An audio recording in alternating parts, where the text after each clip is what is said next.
قرآن مجید میں ہے ان اللہ لا یستحی من الحق، کہ اللہ تعالیٰ حق بات بیان کرنے سے حیا نہیں کرتے۔ حدیث میں بھی بعض ایسے مسائل کو اللہ کے رسول نے بیان کیا ہے صلی اللہ علیہ وسلم نے جو بظاہر حیا کے خلاف ہیں، مگر اس لیے بیان کیا کہ اگر آپ صلی اللہ علیہ وسلم بیان نہ کرتے تو لوگ ان بے شرمی کے کاموں میں مبتلا ہو جاتے۔ اسی وجہ سے میں بھی ہمت کر رہا ہوں کہ ایک اور ایسا گناہ جس میں لوگ مبتلا ہیں اور وہ ہے حیا کے خلاف، مگر ہے بہرحال شریعت کا مسئلہ اور لوگ اس میں گناہ میں مبتلا بھی ہیں، اس لیے بتانا ضروری ہے۔ وہ یہ ہے کہ لوگ شادی کے بعد بھی آج کی نوجوان نسل زوجہ سے، بیوی سے غیر فطری طریقے سے ہم بستری کرتے ہیں۔ انٹرنیٹ پہ بےہودہ فلمیں دیکھتے ہیں تو جو چیز انگریزوں کی دیکھ رہے ہیں کہ ان کے کلچر آہستہ آہستہ میڈیا کے ذریعے ہمارے معاشرے میں بھی آ رہا ہے۔ اللہ کے رسول صلی اللہ علیہ وسلم نے لعنت فرمائی ہے، ایک روایت میں ہے کہ اللہ اس کی طرف دیکھے گا نہیں کہ جو اپنی زوجہ سے پچھلے راستے سے ہم بستری کرے گا۔ یہ بیماری بھی، یہ گندگی بھی لوگوں میں پھیلتی جا رہی ہے، خاص طور پہ جن کو لڑکوں سے بدفعلی کی عادت پڑ جائے تو وہ زوجہ سے فطری راستے سے ہم بستری نہیں کرتے۔ اللہ نے فرمایا کہ نساؤکم حرث لکم، یہ تمہاری زوجات ہیں، بیویاں ہیں، یہ نسل بڑھانے کے لیے ہیں، تو اسی راستے میں انسان اپنی خواہش کو پوری کر سکتا ہے جس راستے سے نسل بڑھتی ہے۔ اس کے علاوہ کسی اور راستے سے اپنی خواہش کو پورا کرنا یہ حرام ہے، گناہ کبیرہ ہے، گندگی ہے۔ ہمارے پاس کیسز آتے ہیں، ایک پاک دامن لڑکی کی شادی ہوتی ہے، لڑکا بھی بظاہر بڑا نیک، لیکن کیا ہے، لڑکا چونکہ ٹھرکی ہوتا ہے، شہوت کا درندہ ہوتا ہے، تو وہ یہ نہیں دیکھتا کہ میں اپنی بری خواہش مٹانے کے لیے میں اپنی زوجہ کو غیر فطری طریقے پر مجبور کیسے کر سکتا ہوں، تو مجبور کرتا ہے پھر اپنی بیوی۔ اس میں جو عورتیں زیادہ پاک دامن نہیں ہو، نیک نہ ہو، یا ان کو یہ ڈر ہو کہ طلاق ہو گئی تو ہم کہاں جائیں گے، وہ پھر اپنے شوہر کے ساتھ اسی غیر فطری طریقے پر آمادہ ہو جاتی ہیں، اور اس کا عذاب اور اس کا وبال یہ ہوتا ہے کہ کچھ دنوں میں ان کو بھی اسی کی لت پڑ جاتی ہے۔ انسان جب بھی کوئی غیر فطری راستہ اختیار کرتا ہے، آخرت کا عذاب تو بعد میں، دنیا کا عذاب یہ آتا ہے کہ پھر اس کو لذت فطرت میں آتی نہیں ہے، تو جو راستہ اللہ نے رکھا اس میں اس کو لذت نہیں آئے گی، وہ گندگی میں ہی گھسنے کی کوشش کرے گا، اس کی بھی فطرت خراب ہو جاتی ہے، اور جس کے ساتھ یہ بدفعلی کی جائے اس کی بھی فطرت خراب ہو جاتی ہے، وہ بھی پھر کسی کے قابل نہیں رہتے۔ تو اپنے جان پر رحم کرنا چاہیے۔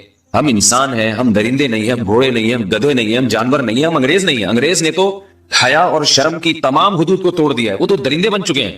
ہم تو درندے نہیں ہیں، ہم تو حلال کھاتے ہیں، پاک صاف رہنے کی کوشش کرتے ہیں، تو ہم ان کی جو کلچر دیکھ کے ہم ویسے درندے بننے کی کوشش کیوں کریں؟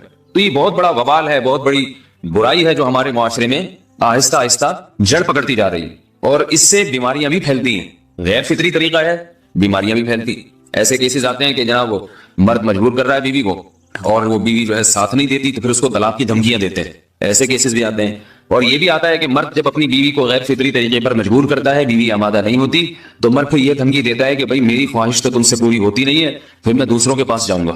تو یاد رکھیں، جس عورت کا شوہر یہ دھمکی دے اس کو کہ میں زنا کروں گا اگر تم نے میری خواہش پوری نہیں کی غیر فطری طریقے سے، تو عورت اپنے شوہر سے کہہ دے کہ جاؤ تم کہیں اور جا کے منہ کالا کرو، تمہاری فطرت میں گندگی ہے تو یہ مجھے گندا بنانے کی کوشش نہ کرو، تو اس کو زنا کرنے دیں، وہ اللہ آخرت میں اس سے بھگتے گا۔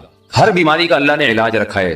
اللہ کے رسول صلی اللہ علیہ وسلم نے فرمایا، صحیح بخاری کی حدیث، ما انزل اللہ من داء الا انزل له دواء، کوئی بیماری ایسی نہیں ہے جو اللہ نے نازل کی ہو اور اس کے لیے دوا نہ رکھی ہو دنیا میں۔ تو اگر کسی کو ایسی لت پڑ گئی ہے غیر فطری کام کی تو اس کو چاہیے کہ وہ اپنا علاج کرائے، ڈاکٹر سے بھی رابطہ کرے، اور سب سے بڑا علاج یہ ہے کہ کچھ وقت صبر کرے گا، چھوڑ دے گا کچھ عرصے کے لیے، تو خود بخود آہستہ آہستہ صحیح ہو جائے گا۔ ایک آدمی شراب کا عادی ہے، ایک علاج تو یہ کہ ڈاکٹروں سے رابطہ کرے، بہترین علاج کے چھوڑ دے، کتنے دن تڑپے گا؟ ایک دن، دو دن، تین دن، چار دن، ایک ہفتہ، دو ہفتہ، بہت زیادہ سال ہو جائے گا نا، تو آپ خود بخود ٹھیک ہو جائے گا۔ سگریٹ کا عادی ہے، چھوڑ دے گا، تو کتنے لوگ ہم نے دیکھے ہیں دن میں 20 سگریٹ پیتے تھے، چھوڑنے پر آئے تو بالکل ایک دم چھوڑ دی انہوں نے، آہستہ آہستہ کر کے چھوڑ دی، لیکن تکلیف ہوئی مگر عادی ہو گئے۔ تو اب کسی کو یہ لت پڑ گئی ہے غلط کام کی، برائی کی، تو اس کا بہترین علاج یہ ہے کہ وہ اپنے آپ کو بدلنے کی کوشش کرے، ماحول بدلے، اور کچھ وقت صبر کرے گا تو اللہ اس سے یہ عادت چھڑا دے۔ نہیں کی، صبر نہیں کیا اس نے، پھر اسی گندگی میں موت واقع ہوگی، پھر آخرت کا عذاب بہت سخت، نسلیں برباد ہو جاتی ہیں اس عمل سے انسان کی۔ تو بات حیا کے خلاف ہے، مگر یہ کہ ایک بزرگ تھے وہ بات فرما رہے تھے، تو کسی نے پوچھا کہ حضرت آپ حیا کے خلاف بات کرتے ہیں، تو انہوں نے فرمایا تم بے حیائی کے کام نہیں چھوڑتے، ہم اس چھڑوانے کے لیے بات کریں تو ہم برے ہیں، اور تم کام کرو تو بھی برے نہیں۔ برائی کا کام کرنے میں برا نہیں بنتا، اور برائی کے خلاف بولنے والا برا بن جاتا ہے کہ دیکھو یہ کیسی باتیں کر رہے ہیں۔ تو وہی باتیں ہیں، اس لیے ہیں کہ یہ معاشرے میں یہ برائی پھیلتی چلی جائے گی، اور یہ ہماری اپنا کلچر نہیں ہے، یہ امپورٹ ہو رہا ہے باہر سے، یہ امپورٹ ہو رہا ہے، یہ وہاں میڈیا کے ذریعے آ رہا ہے۔ تو وہ چیزیں دیکھا نہ کریں اور ان لوگوں سے دور رہا کریں۔ ہمیں تو دین کا داعی ہو کے ان کو ہدایت پر لانا تھا، بجائے ہم ہدایت پہ چل کے دوسروں کو چلانے والے بن کے ان کے راستے پہ ہم نے چلنا شروع کر دیا۔ اللہ تعالیٰ ہمیں اب دیکھیں ان کے ہاں ایڈز کا مرض پھیل گیا ہے۔ آپ بتائیے یہ ایڈز کا مرض ہمارا ہے کیا؟ یہ بیماری ہماری ہے یا ان کی ہے؟ ہمارے یہاں بیماریاں ہیں، کھانسی ہے، نزلہ ہے، ٹھیک ہے نا، بلڈ پریشر ہے، شوگر ہے، یہ بیماریاں ہماری ہیں. کوئی اللہ کا شکر ہے گندی بیماری ہمارے یہاں نہیں ہے. جتنی گندگیاں ہیں وہاں سے آ رہی ہیں. ایڈز کا مرض وہاں سے امپورٹ ہوا ہے. وہ ایڈز کا مرض اسی بدفعلی کی وجہ سے پیدا ہوتا ہے، اسی سے جراثیم پیدا ہوتے ہیں، اور اتنا خطرناک مرض کے ایسے متعدی ایسے پھیلتا ہے. افغانستان میں ایڈز کا ریشو 0 تھا، 0. وہ جانتے نہیں تھے کہ ایڈز کا مرض ہوتا کیا ہے. جب سے امریکن آرمی، برطانیہ آرمی افغانستان میں آئی ہے، فوجی آئے ہیں، افغانوں میں ایڈز کا مرض پھیل گیا ہے. انہوں نے وہاں بدفعلیاں شروع کر دی ہیں. تو وہ تو حالانکہ ان کے لیے زنا کتنا سستا ہے، کتنا سستا ہے نا ان کے لیے زنا، پھر بھی وہ لڑکوں کی طرف مائل ہوتے ہیں. تو اتنی گندگی، ایسا گندا جب انسان بن جائے پھر اللہ اس کے وجود کو برقرار نہیں رکھتے، اور رکھتے ہیں تو پھر آخرت میں سزا دینے کے لیے. اپنے آپ کو ان گندگیوں سے بچانا چاہیے، حلال پہ اکتفا کرنا چاہیے. اللہ تعالیٰ ہمیں حلال پہ قناعت کی توفیق عطا فرمائے اور پاکیزہ لوگوں میں ہمارا شمار فرمائے. اگر شادی شدہ عورت 40 دن میں بھی ایک دفعہ، اچھا بھائی دیکھو یہ حیا کے خلاف مسائل جو ہے نا یہ اس چینل پہ نہ پوچھا کرو. مرد پر لازم ہے کہ کم سے کم 4 مہینے میں بیوی سے ایک دفعہ وہ لازمی ہم بستری کرے. تو اگر وہ 4 مہینے میں ایک دفعہ بھی نہیں کرتا تو پھر جو ہے وہ دیانتاً ذمہ دار ہوگا. اس بات کا خطرہ ہے کہ وہ گناہ گار ہو، کیونکہ حضرت عمر رضی اللہ تعالیٰ عنہ نے قانون بنایا تھا کہ 4 مہینے سے زیادہ کوئی بیوی سے دور نہ رہے. تو کم سے کم اتنا ہے لازمی. تو اس سے زیادہ بھی اگر کوئی مرد بیوی کے قریب نہیں آ رہا تو پھر وہ ظالم کہلائے گا شریعت کی نظر. حج کے دوران باقی ہر عورت اور ہر مرد کے حالات مختلف ہوتے ہیں. بعض عورتوں میں خواہش زیادہ ہوتی ہے، بعض میں کم ہوتی ہے. یہ نیچرل ہے، اس کا کوئی اس سے تعلق نہیں ہے کہ عورت کوئی بری ہے. بعض دفعہ عورت میں یہ خواہش نفس بہت زیادہ ہوتی ہے، اس کی ریکوائرمنٹ بہت زیادہ ہوتی ہے، تو لوگ پھر مرد اس بیوی کو برا سمجھنا شروع کر دیتے ہیں، حالانکہ اس کا برائی اور اچھائی سے تعلق نہیں ہے. جیسے مردوں میں صحت کے لحاظ سے اور ان کے جو مینٹل ہیلتھ ہے اس کے لحاظ سے مردوں میں فرق ہوتا ہے، کسی میں خواہش بہت زیادہ ہوتی ہے، کسی میں کم ہوتی ہے. تو اس طرح خواتین میں بھی ہوتی ہے، بہت سی پاک دامن عورتیں ہوتی ہیں لیکن ان میں ڈیزائرز بہت زیادہ ہوتی ہے.